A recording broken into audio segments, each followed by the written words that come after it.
I just want to do a quick shout out to the FAWM community, the February album writing month people, FAWM.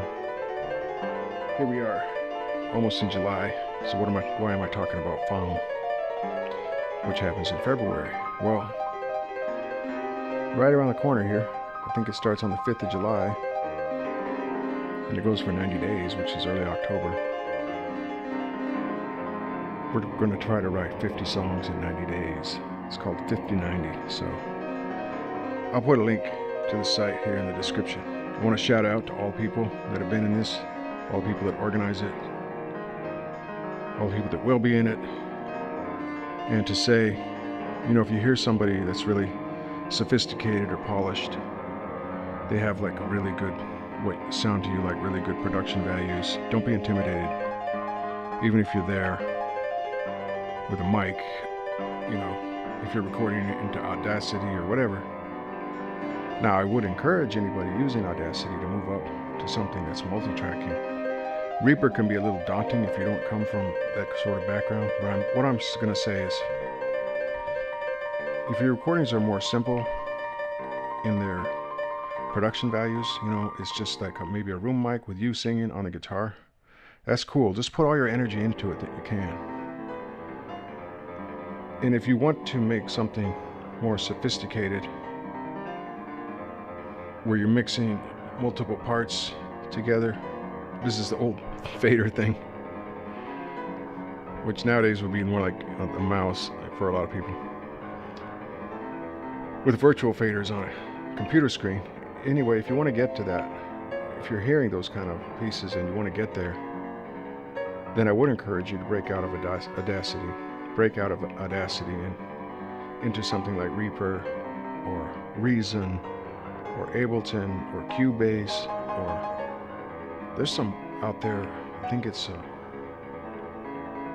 Harrison Mixbus or Mixcraft, or there's some 4-track solutions out there that are free. There's one that I can't remember the name of it, but if you look around, you can find a host software which is really a virtual recording studio on a computer screen.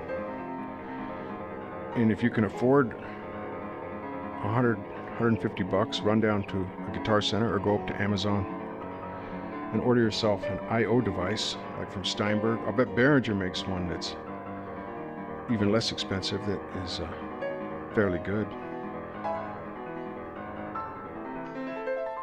There are a lot of I/O device makers. It just allows you to plug microphones into your computer through this interface device. There are also microphones that go straight into USB. So, I keep saying it, but I'm going to try to finish the thought this time. Say you're recording on one mic with a guitar or ukulele, some kind of stringed instrument or a piano, and you're singing along, and you just have a mic in the room that's going into your computer. Well, you can get to those sophisticated productions, but you have to push yourself. You have to learn about it. Or you could have somebody else do it, but I can pretty much guarantee that if you have somebody else do it for you, that you're going to lose some creative control. So that's up to you, because losing creative control can be a good thing. It just depends on how you look at it.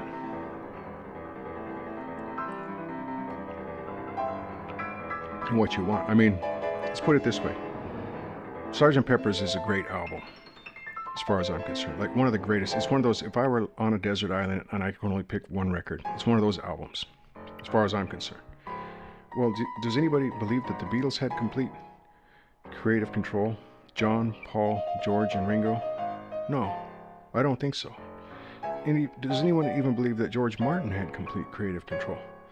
No, this was probably literally hundreds of people up and down hallways of some building somewhere that were contributing to this. You know, through listening to demos and giving feedback that got back to the studio. Any number of things. Anyway, I'm kind of meandering around here, but all I'm saying is if you're on a level of recordings that's basically a room mic with everything you're doing going into it, and you want to split things out and layer and add in synthesizers through software, you need to search out a host software, which is a virtual recording studio, such as Reaper, Renoise, Ableton. I'm repeating myself now. Cubase. And the one that I can't remember that's 4 tracks, which is a good amount for a beginner, considering that it's free. I hear that Reaper can be a bit of a bugbear to get going with. But if you're familiar with recording studios already, Reaper might be the way, because I guess it was designed sort of for people who had worked in physical, with boards, in physical studios. I don't know, I'm a Renoise guy. That's like a spreadsheet. There's no piano roll, everything is scrolling up and down. There's none of this reading across. Everything is, and it's letters and numbers. That's the visual on a grid, sort of a grid. So I'm a tracker guy. First time I bought Renoise and saw it. Well, the first time I figured out trackers, I was there. When I got Renoise, it's like, hey, this looks like an old DOS program. This looks like quarter deck, whatever that was, back in 1989 or 1991. The company that made QEMM, they also made this interface. Well, when I loaded up Renoise, I thought, this looks like an old DOS app. I love this. So I went with that. But the point is, wherever you're at in the 5090 or the FAWM, the idea is to just pursue creativity and, really go for it. Like put some energy into it. And that's easy for me to say, probably harder for me to do, but that's the key to any recording is, you got to give it your energy. To paraphrase Beethoven, I don't even know if he said this, but somebody's attributing this to him, and it makes sense anyway, is it's forgivable to make mistakes, but what's unforgivable is to not put your energy into it when you're doing it, to just sleepwalk through it. And I'm not going to stand here and tell you that I have put maximal energy into every performance that I've ever done. But it is a goal. It's not even a quote-unquote goal, it's a real goal. So, bring it. Just bring it and wing it and be brave, be bold. And people that are doing 5090, people that are doing FAWM, we get you. We get each other on some level. Even if we don't even make the same kind of music, even if we can't listen to each other's tracks, or we would never go and look for one another's tracks to seek out, to listen to in a time of listening, we still share this thing of creativity and pushing through the creativity. Now there's all kinds of approaches within that. That's a big container, and you can find yours. I just wanted to give a shout out to all of you. I don't know if any of you are going to see this, but let's go for it this summer. I don't know how many tracks I'm going to get. I've got some ideas already. I know maybe we're not supposed to do that. I'm trying not to do too much of that. But I've got a couple ideas of how I want to make things go. I suppose for what I'm doing, I suppose the biggest thing that I've been thinking about is the title of this summer's album. Last summer was Shoutout Summer, and it's probably going to be another summer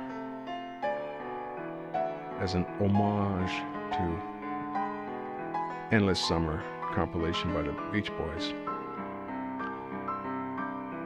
And I'm pretty stoked, I hadn't thought about it, but here I am talking about this thing, and it's coming up in 4 or 5 days, and I'm just like, because I've been going through and just playing a bunch of old material, right? And that's fun, but some of the ideas I've got, I hope I can see them through this summer. And it's going to be a blast. It always is a blast. And on some level, there's always, some other stuff going on. in different areas of our lives or in whatever that can try to distract us from the fun that we can be having. But there's always the other thing. On some level, these writing sessions are a blast, people. So just loosen up, tighten up, whatever. Get it going. Let's get it going. Let's do this. And shout out to all you that are going to participate. Shout out to you that are administering the website. And let's have a great 50-90 summer. All right, let's go.